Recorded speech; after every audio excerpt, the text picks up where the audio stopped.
The Secret of Secrets. The just announced Nobel Prizes, for both chemistry and physics, have gone to research related to the carbon atom. The Nobel Prize for Chemistry went to 3 scientists for developing a toolkit to manipulate carbon atoms, while the Physics Prize has gone to 2 Russian-born physicists for their study on the remarkable properties of graphene, an ultra-thin form of carbon. While announcing the Nobel Prize for Physics, the Royal Swedish Academy of Sciences stated, "Carbon, the basis of all known life on Earth, has surprised us once again." They do not realize how loaded their statement is. For what we have seen in graphene is only a small glimpse of the wonders that carbon is capable of, especially what awaits us in the very near future. Before we reveal the form of carbon that is going to change every aspect of our lives, so completely and so drastically, let us bring to your attention a few other related occurrences that have been making the news in the past weeks. Recently there was a flurry of concern in the scientific circles regarding the discovery of the sun's influence on the decay of radioactive elements on Earth. It was found that some kind of strange emissions from the sun are causing matter to mutate on Earth. Its influence on the decay rates of elements like carbon-14 has been especially worrisome and unexpected. Carbon, as previously stated, is the basic building block of life, as we know it. And carbon-12 is the most abundant form of carbon, accounting for about 99% of all known forms of carbon. It is the isotope of carbon that consists of 6 protons, 6 electrons and 6 neutrons. 6, 6, 6. Does that sound familiar? After oxygen, the second most abundant element in the human body is carbon-12. On cremation, the body returns to its carbon-12 state. After hydrogen, helium and oxygen, which are all gases, carbon-12 is the most abundant element in the universe. Carbon-12 is also one of the 5 elements that make up the human DNA. Thus carbon-12 is indeed the most crucial element as far as life as we know today is concerned.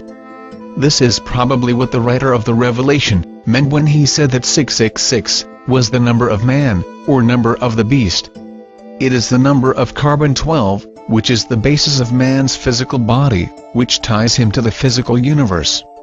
This is especially significant when we understand what transmutation awaits this carbon-12, which will bestow man such superhuman powers that will make every technological advancement till date completely redundant. Every secret has a time to reveal, a time to celebrate.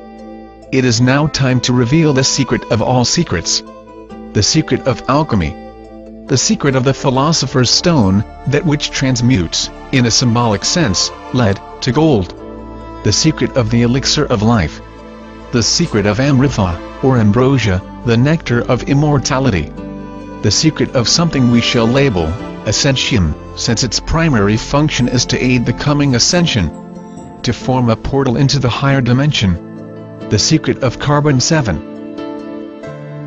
Carbon-7 is the hitherto undiscovered isotope of carbon, which has 6 electrons, 6 protons and only 1 neutron. It is the material equivalent of the Kundalini system as well as Metatron's cube. Like iron has the ability of sustaining a magnetic field around it, carbon-7 has the uncanny ability to carry hyperdimensional fields, such as fields of thought, around it. Thus it can amplify thought and other hyperdimensional fields, just as the iron and copper in a transformer can amplify magnetic fields. Naturally, it is formed in the brains of spiritual adepts, when they have out-of-body experiences, or perform other supernatural phenomena, such as bilocation, or materialization etc. During such time the glow, or halo, that is formed around the heads of these highly evolved beings, is actually due to the excess neutrons produced when carbon-12 transmutes to carbon-7 inside their brains.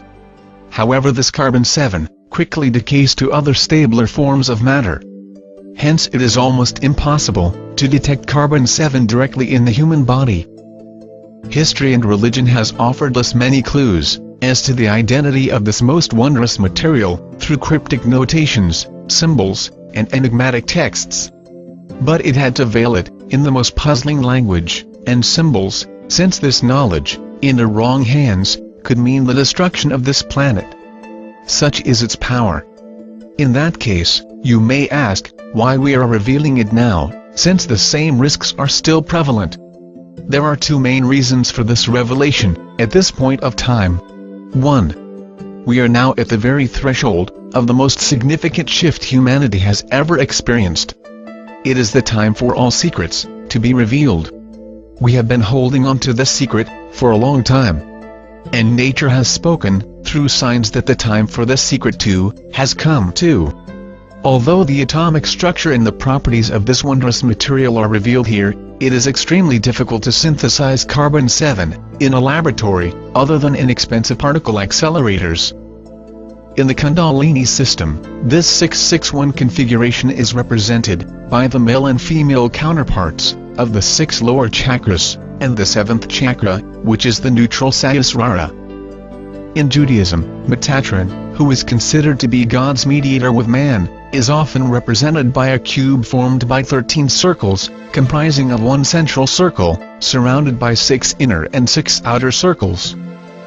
In Christianity, Da Vinci's famous Last Supper, that depicted a moment before Christ's crucifixion, and subsequent resurrection and ascension, is a symbolic representation of the 661 configuration, where 6 apostles are on either side of Jesus Christ. It is interesting to note that both Kundalini, Metatron, and Christ are vehicles of ascension, albeit in different spiritual systems. This knowledge is known to advanced civilizations beyond our planet, who have been watching over us for millennia.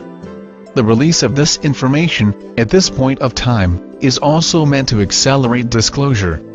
This knowledge, with the power to amplify one's mind, will make all technological progress and economic systems completely redundant, since in the age of manifestation and abundance that awaits us post-2012, technology and money will have no meaning. In the period post-disclosure, the conditioning of man will take place, during which time the collective mind of man will undergo a quantum shift to expansiveness. A critical mass of humanity will cross over from an egocentric, material life to an egoless, love-filled, and spiritual life. The sun's activity during this time will ramp up. The final transmutation that will be affected by the sun will be the transmutation of the carbon-12 in human DNA into carbon-7. This will empower man to survive the final double cataclysm of the super flare pole shift and migrate to the higher dimensional new Earth. This is a timeline that we must realize.